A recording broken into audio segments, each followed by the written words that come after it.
Hello students, मैं जानकी आपके अपने ग्लोबल एजुकेशन चैनल में आपके लिए लेकर आई हूँ दोबारा से मैं आपका साझेदारी खाते का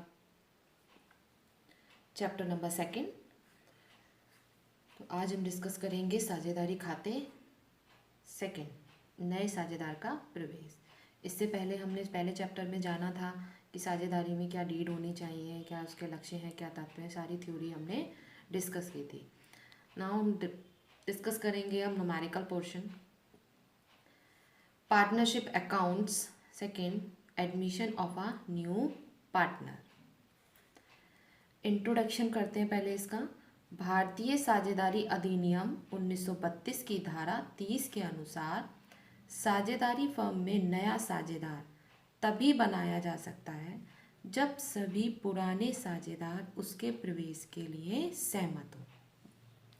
तो भारतीय साझेदारी अधिनियम 1932 की धारा 30 के अनुसार किसी भी साझेदारी फर्म में अगर किसी की नई एंट्री लेनी है, हमें थर्ड पर्सन की एंट्री लेनी है, किसी नए साझेदार का प्रवेश लेना है, तो पुराने साझेदारों की सहमति लेना बहुत ज़रूरी होता है। बिना उनकी सहमति के हम नए साझेदार की एंट्री नहीं कर सकते। नए साझेदार के प्रवेश के लिए विद्यमान साझेदारों की सहमति आवश्यक होती है। साझेदार के प्रवेश की तिथि से नया साझेदारी अनुबंध आरंभ हो जाता है तथा पुराना साझेदारी अनुबंध समाप्त हो जाता है। जिस दिन से हमारी क्या होगी, साझेदार की नई एंट्री होगी, नए साझेदार की एंट्री होती, उस दिन की डेट से क्या हो जाता है, साझेदारी अनुबंध आरंभ हो जाता है और जो पुरानी साझेदारी का अनुबंध होता है वो समाप्त हो जाता है। मतलब जो भी चीज़ें होंगी, नए साझेदार प्रवेश कर रहा है तो सारी चीज़ें क्या होंगी, हमारी दोबारा से की जाएंगी। नए साझेदारी की आवश्यकता निम्न कारणों से हो सकती है। अब नए साझेदार की आवश्यकता क्यों होती है, हमें क्यों हम थर्ड पर्सन को अपनी फॉर्म में एंट्री दे रहे हैं, तो उसके लिए हमारी कुछ कारण हो सकते हैं। जैसे जब व्यवसाय के विस्तार के लिए पूंजी की आवश्यकता होती है। जब हम कोई भी अपना व्यवसाय का क्या करना चाहते हैं, उसका विस्तार करना चाह रहे हैं, तो उसमें हमें किस चीज़ की ज़रूरत है, अधिक पूंजी की आवश्यकता हो रही है, ज़्यादा कैपिटल की ज़रूरत हो रही है। तो कैपिटल की अगर रिक्वायरमेंट हमें ज़्यादा है तब हम किसकी एंट्री करते हैं, नए साझेदार की प्रवेश करते हैं। सेकंड है हमारा, जब व्यवसाय के संचालन के लिए किसी योग्य व कुशल व्यक्ति की आवश्यकता हो।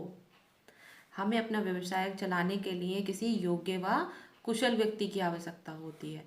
ऐसा व्यक्ति जो सभी काम में निपुण हो, हमारे व्यवसाय को अच्छे से चला सके, उसके प्रॉफिट और लॉस के मार्जिन को देख सके, उसके मैनेजमेंट को संभाल सके, उसकी सारी गतिविधियों को ध्यान में रख सके, तब भी हमें नए साझेदार की आवश्यकता होती है। नेक्स्ट, किसी प्रभावशाली व्यक्ति को साझेदार बनाकर व्यवसाय की उन्नति करना।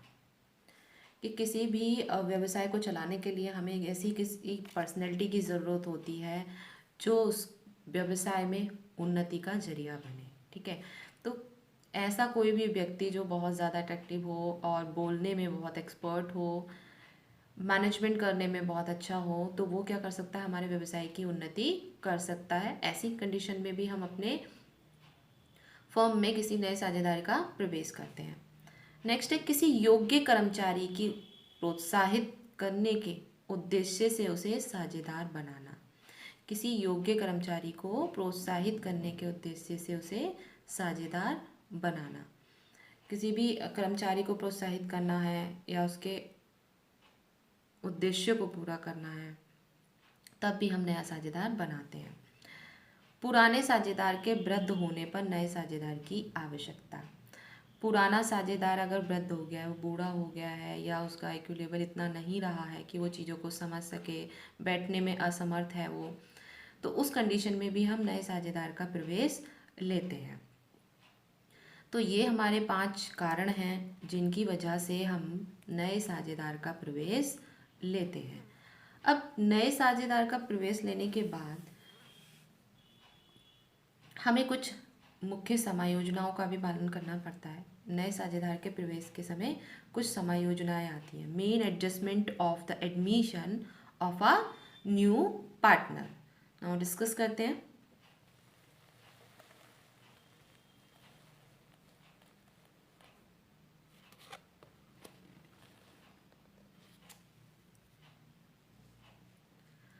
नए साझेदार के प्रवेश के समय कुछ मुख्य समायोजनाएं हैं।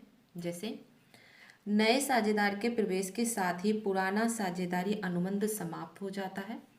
इसीलिए लेखांकन की दृष्टिकोण से नए साझेदार के प्रवेश के कारण निम्न समायोजनाओं की आवश्यकता होती है। किन किन समायोजनाओं की आवश्यकता होती है? पहले हम डिस्कस करते हैं नए लाभ विभाजन अनुपात ज्ञात करना।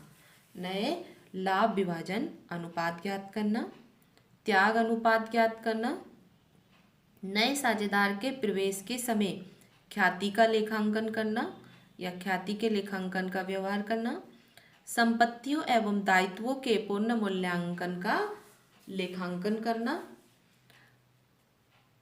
अवितरित लाभों का विभाजन करना, साझेदारों की पूंजी का समायोजन करना।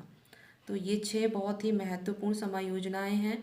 इनको वन बाय वन हम डिस्कस करेंगे। तो सबसे पहले आज हम डिस्कस करेंगे नए लाभ विभाजन अनुपात को ज्ञात करना, calculation of new profit sharing ratio. किस तरह से इसको कैलकुलेट करते हैं हम उदाहरण देकर हम समझेंगे। उदाहरण लेकर इसको समझेंगे। नया साझेदार लाभ का अपना हिस्सा पुराने साझेदारों से प्राप्त करता है, जिससे पुराने साझेदारों के लाभ के हिस्से कम हो जाते हैं। अतः नया लाभ विभाजन अनुपात ज्ञात करने पड़ते हैं। मतलब नया साझेदार का जो लाभ का हिस्सा होगा, नए साझेदार लाभ का अपना हिस्सा जो पुराने साझेदारों से प्राप्त करेगा, तो उस कंडीशन में क्या होगा कि जो हमारे पुराने साझेदार हैं उनका हिस्सा कम हो जाएगा।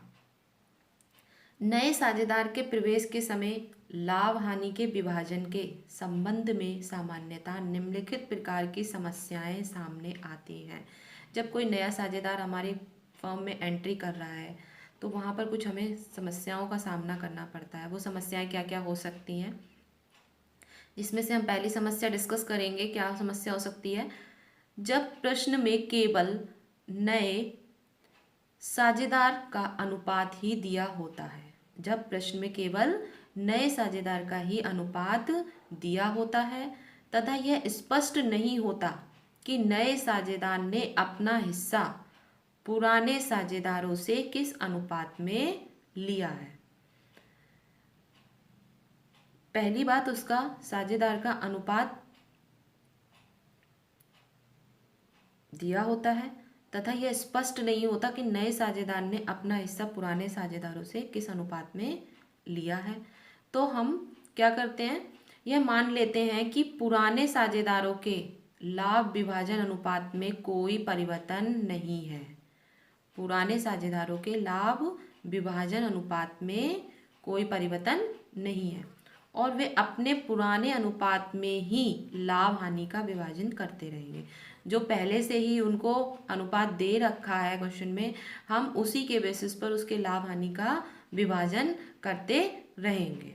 तो इसको उदाहरण के द्वारा समझेंगे। आज हम एक छोटा सा एग्जाम्पल लेंगे और उसके द्वारा समझेंगे कि नए अनुपात की गणना कैसे की जाती है, calculation of a new profit sharing ratio. तो चलिए डिस्कस करते हैं हम एक न्यूमेरिकल।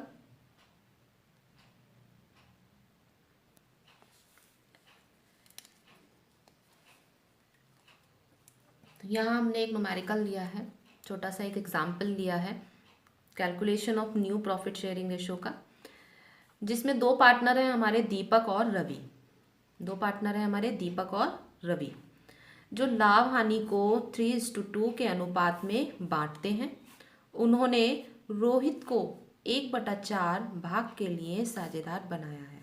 रोहित क्या है, हमारा न्यू पार्टनर है, जिसको उन्होंने 1/4 1/4 भाग के लिए साझेदार बनाया है।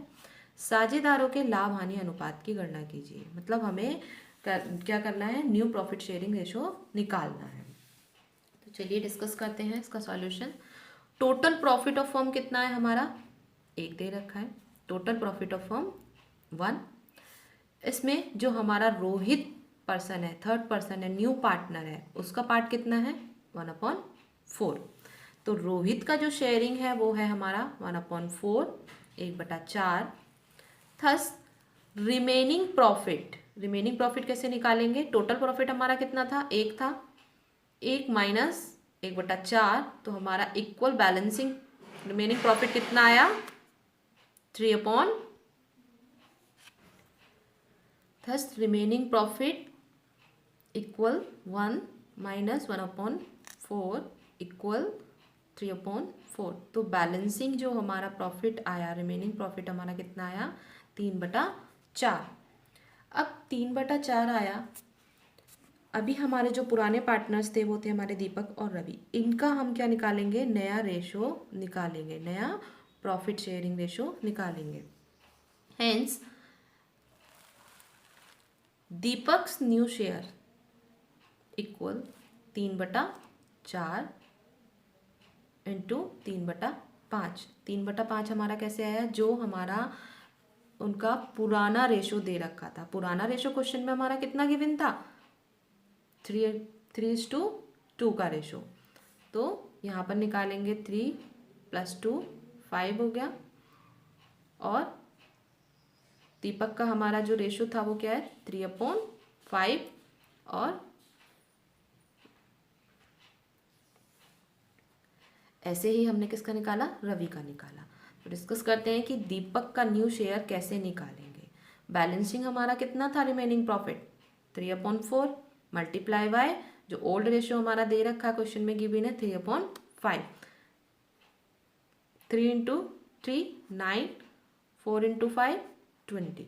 तो 9/20 यानी कि 9/20 हमारा क्या आ गया? दीपक का न्यू शेयर रेशो आ गया। ऐसे ही हम रवि का डिस्कस करेंगे। रवि का न्यू शेयर हमारा कितना आएगा? 3/4 इंटू 2/5। 2/5 हमारा क्या दे रखा है? उसका पुराना रेशो दे रखा है, उसको हम यहाँ से लेंगे। तो मल्टीप्लाई करके कितना आया? 3 × 2 6, 4 × 5 20। तो अभी हमने निकाला कि रिमेनिंग प्रॉफिट हमारा कितना था? 3/4 था। उस रिमेनिंग बैलेंस से ही हमने दीपक का न्यू शेयर निकाला, तो कितना आया हमारा? 9/20 आया। उसी के अकॉर्डिंग हमने किसका निकाला? रवि का भी न्यू शेयर रेशो निकाल लिया। तो अभी हमारे पास कितनी बैलेंसिंग फिगर आ गई? 3/4, 9/20, 6/20। इसका यूज हमने इसमें किया। अब हमारे पास दीपक का न्यू शेयरिंग रेशो क्या है? 9/20 है। रवि का न्यू शेयरिंग रेशो क्या है? 6/20। और रोहित जो अपना शेयर पहले से ही डिसाइड करके आया था वो कितना है हमारा? 1/4। रोहित का जो शेयर रेशो है वो क्या है हमारा? 1/4। तो तीनों के ही रेशो हमारे पास आ गए हैं। दीपक का रेशो हमारे पास आया 9/20, रवि का हमारे पास शेयर आया 6/20 और रोहित का शेयर हमारा कितना है? 1/4। Hence new profit sharing ratio will be. अब न्यू प्रॉफिट शेयरिंग रेशो किस तरह से हम निकालेंगे? 9/20, 6/20, 1/4।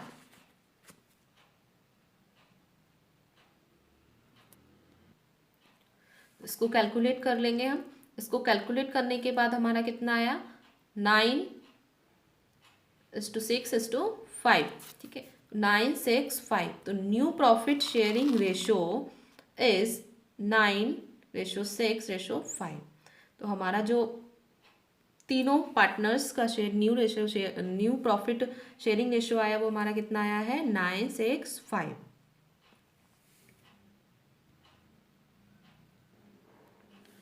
तो आज हमने डिस्कस किया जब प्रश्न में केवल नए साझेदार का अनुपात ही दिया होता है तथा यह स्पष्ट नहीं होता कि नए साझेदार ने अपना हिस्सा पुराने साझेदारों से किस अनुपात में लिया है। तो इसके बेसिस पर हमने जो एग्जाम्पल किया है न्यू प्रॉफिट शेयरिंग रेशो का, आई होप कि आपको समझ आ गया होगा। आगे हम डिस्कस करेंगे इसका सेकंड